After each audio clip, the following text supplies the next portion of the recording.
राधा वल्लभ श्री हरिवंश राधा वल्लभ श्री हरिवंश राधा वल्लभ श्री हरिवंश राधा वल्लभ श्री हरिवंश। वृंदावनेश्वरी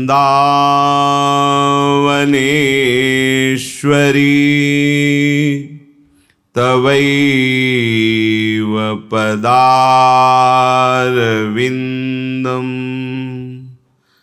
प्रेमामृतैकमकरन्द रसौघपूर्णं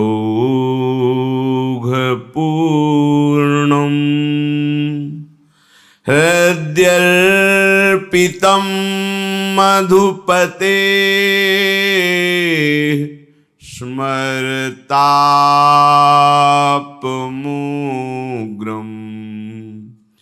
निर्वापयत् परमो शीतलमाश्रयामि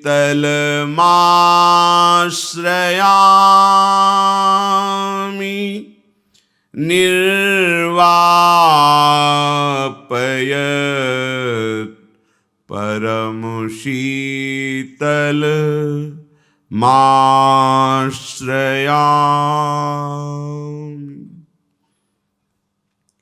राधा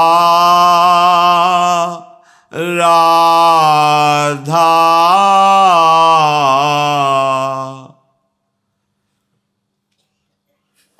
राधा राधा राधा राधा राधा राधा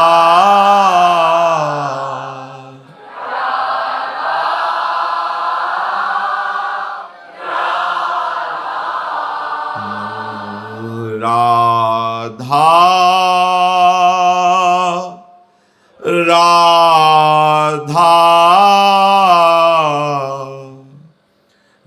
राधा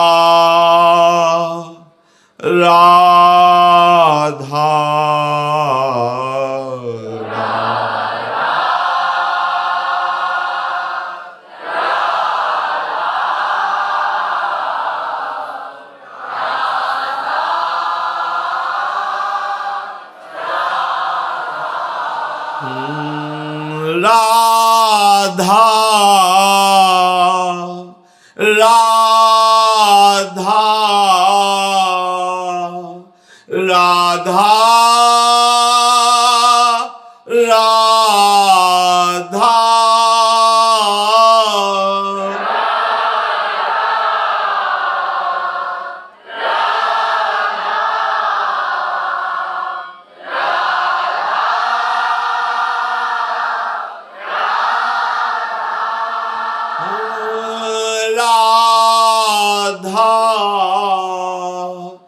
राधा राधा राधा